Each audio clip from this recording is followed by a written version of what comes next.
registered nurse, plus I'm diabetic coordinator for Kentucky River District Health Department. And you cover how many? I cover 7 counties. I cover all of Kentucky River except for one, and they're independent. And you're here in Wolfe County? Today we did the support group, the diabetes support group, and then we did the diabetes coalition meeting. And I do that in each one of the counties. Okay. So you travel? I travel a lot. And that's what happens in rural places, Right. isn't it? Travel a long way to get to the one little place where you're going to do your work. Right. When you hear the word diabetes, what do you think about? I think about the body's inability to process food, a medical condition that keeps you from being able to process your food and things, and it lets the sugar build up in your system. That will make your blood sugar go higher and things. I try to keep it on a level that my people can understand what I'm talking about and not use these big terms that they can't understand. Mm-hmm. So to me, that's how I get through to them Mm-hmm. that it is a medical condition and that they need to work on. Now, what's your personal experience with diabetes? My mother and dad both had diabetes. My husband has diabetes. Most of his family had diabetes, and I am pre-diabetic. So I'm very careful to watch what I eat, and I'm very active, and I do monitor my blood sugar pretty often. So you actually have a lot of, besides this being your work, you have personal concerns. I do. I really do. And how long have you had diabetes? I was diagnosed as pre-diabetic. It's probably been about 15 years ago. And when I had a hysterectomy, Mm-hmm. and they told me, said, do you know that you are facing this down the line if you do not stay active and you do not eat healthy meals and things. And then when my husband was diagnosed, he's been diagnosed about 4 years. Mm-hmm. And so we started correcting a lot. I became diabetic coordinator. We do eat a lot better. We watch those carbs. We don't eat those big rolls now like we used to like and everything. And I am more conscious of the foods that we eat. How did you go about making that change? Slow. And I found with Eastern Kentucky people, like I tell them, they're the stubbornest people in the world, actually. And you do not force things on them, and you do not say it's going to change today, this minute. You take your time and you say, well, you can change little bits here and a little bit there. And my husband is very, very good. He is a Vietnam veteran, but he is the type of person that he trusts me. And when I say we need to make these changes, we need to exercise, we need to do these things, then he's there. He's all with it. Mm-hmm. So it has been difficult in some things because I love bread. Now, he's not a bread eater, so it Mm-hmm. doesn't affect him that much as it does me. But I've just about cut out the breads because to me that was where I was overdoing it. And so when we put lots more vegetables in. And when I first became diabetic, my triglycerides were very high. They were like 342, I think it was, or something. And right off the bat, when they told me that I was pre-diabetic, I thought, well, I need to add more fruits. You know, I'm not even doing the 2 that I should be.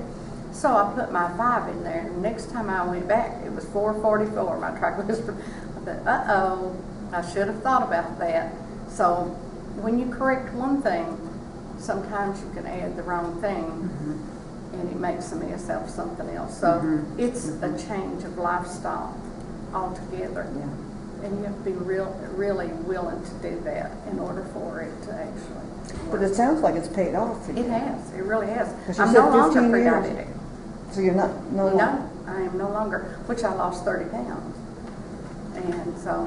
And I am careful with what I do eat. So, But did you go on a diet, or did you just start watching a little bit? we started watching, but I lost my son. Hmm. And he and I were allergic to the same thing. So when I would try to eat certain things, it bring to my attention that, you know, that he liked that too. So it was not a good thing, Mm-hmm. and I'm at that point where the doctor said, no, don't lose any more right now. Mm-hmm. and things.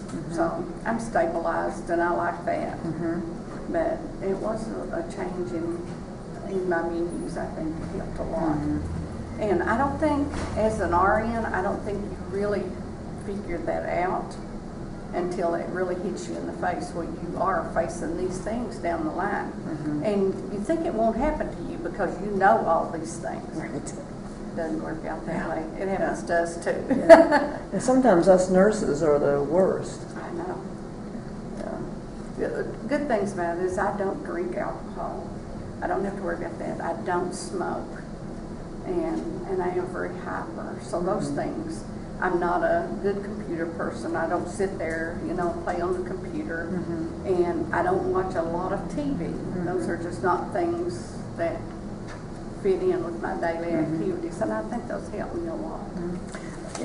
You mentioned smoking. A lot of people don't realize that smoking is use of tobacco is a risk. Right. Could you say something about that?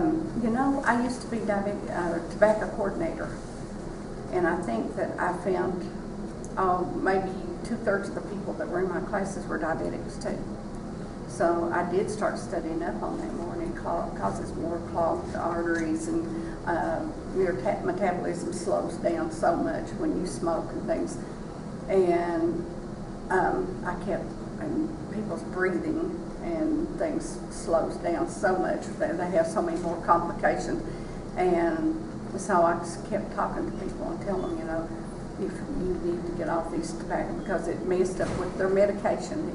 It conflicts with that really bad. It decreases their ability to exercise and all this. So it was just their sugar levels were just out of whack altogether, and their whole body was. So now I know with the diabetes program they have encouraged us to add the smoking cessation with it, and I have. And right now, even though I'm not a tobacco coordinator anymore, I have picked up 7 people that I have on the smoking cessation program, and doing education in the office. They come in at their turn when I can be there and watch the video, and they get their patches. And everyone tell me that they're doing better, that their doctors are well pleased with how much better they are doing. What do you think people in Kentucky, because you don't have rules in every place that you can't smoke, why do you think people are holding on to the idea of tobacco? I think the businesses, a lot of them think, well, this is going to cut down on, but we've done studies, and I've worked with UK, and we did studies, research showing that once it gets established and things, and I helped with the hospital, the ARH at Hazard, to go smoke-free, but people tend to still sneak around, and for some reason or other, they believe that it's their decision, they should be able to make those decisions, and I have asthma, and I struggle with that. And I want to go into a place where I'm not going to have to get my food and just pick it up and leave. And it's not that, if they're over 18 or 21 or whatever, the place's rules on that, and they decide to do that, that's their decision. But I think it should not be in the area where I'm going to have to breathe it and I'm going to be in the ER. So I think they should think along that line. And we have so many people that do not. They think it should be their freedom to use tobacco anywhere they want to. And I think that, but we're growing in that area, growing big time. And I'm on the Breathe Easy board with UK and UK Center for Rural Health and things. So, and we do have a meeting this month actually. And to me, this area has come a long way, but we've got a long way to go. Yeah.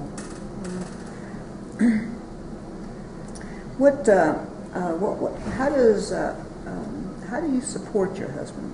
What can families do to support one another? Be there for them. They go through depression because they think, well, I can't eat anything. Everything's being taken away from me. And especially if he has a bad stick in the morning, he just thinks, well, I didn't eat anything yesterday. And then we come back to it, well, I ate a little bit of watermelon yesterday, but then you didn't know about it, or I didn't think about it. But he says, well, I should be able to enjoy something. extra here and there, and keeping them out of stress. And I see him whenever he does get depressed or something over foods and things. If I'm there for him and say, well, we'll do it, or we won't eat this, or we'll watch this, or whatever, never criticizing him, not put him down, and say, you know, I notice when he gets stressed, his goes up quite a bit, because he does go through the house and he'll nibble and nibble, and he doesn't realize it. Things I have to do is not have those bad things there for him to nibble on. You know, watch what you buy. Or watch what I buy. And where that really hit home to me is I take him to the VA hospital in Johnson City, and we were in there, and his doctor said, well, what did you eat, Mr. Ritchie? He said, well, whatever my wife buys. And I thought, oh, no. And so he registered, you know, he's going to eat what I bring in there. So we do not bring in sweets. And I found this area, for weight gain in anything, the downfall is Little Debbie cakes. Everybody wants a Little Debbie cake. And I don't buy those things. I can very easily give one. And I'm not a big sweet eater. But he is, so I have to watch those things. And he loves fruits and he loves vegetables. So it's my goal to have those things around that he can eat. And do y'all garden? We don't. We used to, but we don't anymore, because really I don't get the time to do that. And I love gardening, and he did too. But I just don't take the time to do that. Yeah. There's, you see a lot of people with diabetes. What kinds of problems do you see that they have? And taking care of it, living with the disease, right? Living with it. Facing reality that if they do not take care of themselves, if they do not change their eating habits, it is going to happen to them. And I think that's the hardest thing I have to get through to them. It's like, it's not going to happen to me. And I had a really, really good friend that was just turned 60 years old. And she passed away about 3 months ago. And she didn't even have any legs left. But I could never get through to her, and it is happening to you. It is happening. And it's like, well, my husband likes this, or my family likes that. You can't do that. And getting them to understand that living and eating like a diabetic is not a diet, it's healthy eating. If I could get that through to people in this area, I think that we could accomplish a lot. But that's a struggle, a big struggle. One of the big problems now is the food people buy, not just fast food, but the processed food. Right. What's your thoughts about that? If you, I do a class, when I do the diabetes self-management class, one section of it is reading the labels. And I promote that really big, because that's something nobody does. Especially our little seniors. It's like, I can afford this, or I can afford that, or I can't afford that. But it's never looking on that label and saying, well, this one that I afforded is going to increase my blood pressure, it's going to increase my sugar, and it's going to do all these things. And like I had one little lady, she came in with her big old bottle of water, and we were talking, she said, well, I told my doctor I was doing great, I was drinking 3 of these. Well, she's on a flood, you know. It's just like with diabetes, if you're on a sugar pill, any form, metformin or whatever it is, or insulin, it does not mean that you can still go out here and eat anything you want. And I think they struggle with reading the labels. It's a very hard thing, and figuring out exactly what to fix or what they can purchase, and being able to afford that.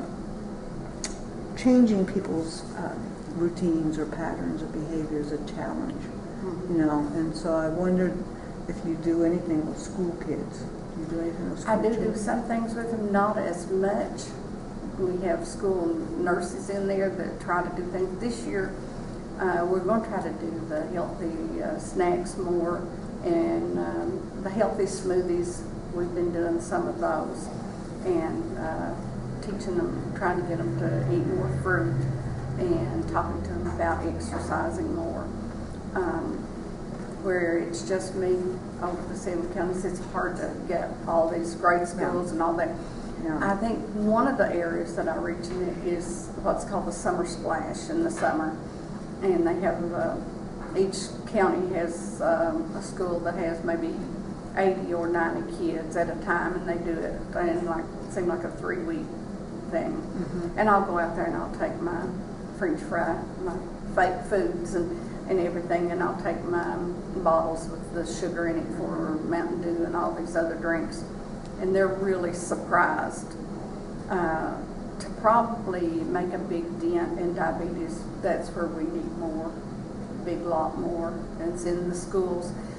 If you do not get to kids by the time they're 3rd grade, you're going to lose them. Mm-hmm. And I feel that with all my heart. I've got a girl that's 12 years old in one of our schools, and her mom will come in at lunch and draw up her insulin and just give it to her. And the girl is real resentful because she has diabetes. She has to change things. And she'll either eat everything on her tray and everybody is around her, or she'll dump hers out and eat nothing. But her mom will draw that insulin and give her the same thing, and I'll ask her, how do you know what to give her? Oh, insulin's insulin. She pretty well gets the same amount of carbs every day. Well, no, she doesn't. Yeah. But getting it through that, just that insulin shot is not going to cure everything. Yeah. It's not a cure-all. Yeah. You still have to make some adjustments.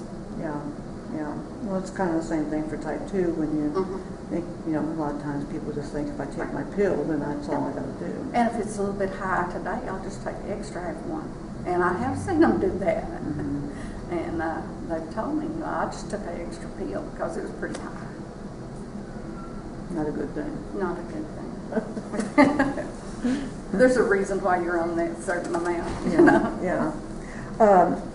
One of the things that we're trying to think about with the Diabetes Coalition is, how to spread the word out, how to get more people informed about the problem of type 2, but also to change behaviors, to actually change the things we're doing. Do you have any ideas or suggestions about things that we should do or would do? I know money is a big issue everywhere you go anymore. I would like to see more people out that could do good education, nutritional values, and promote the exercise out in the actual communities, or maybe go once a week or once every 2 weeks to the schools and make rounds and talk to them. And kids are smarter than what we give them credit for. If we just had enough people to make the rounds and actually show them, this is a serving size, or just because I say that you should stick to this many carbs or whatever and things, or you should eat fruit, or you should eat this or that, it does not mean that you can eat a big, huge plateful. And show them the different sizes in the plates and everything.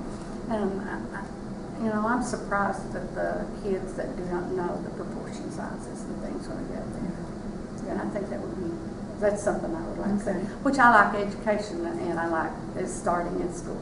Yeah. So that makes a big difference. Last thing I wanted to ask you is, people often talk about the best way to get to people is word of mouth. What's your thoughts about that? That is true in a lot of ways. I have a really good relation in every county that I work with, and I'm willing to sit down and talk to them. And you'd be surprised at the calls that I get all the time of what do I do here or what do I do there. And I really think that's a big part of it, is actually listening to these people and giving them feedback that they can talk to other people and tell them that this is what's going on, or this is what you're seeing.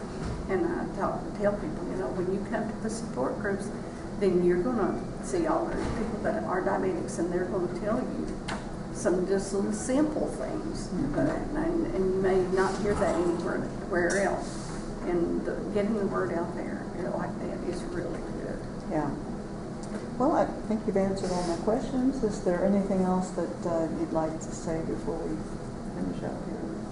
Just that people do not realize how serious diabetes really is, and what can happen to them if they don't correct it, and if they don't stay on their, seeing them stay on their medical regimen like they should, and eating correctly and staying active. I don't think those 3 simple things would change their lives so much if they would just understand that it is serious.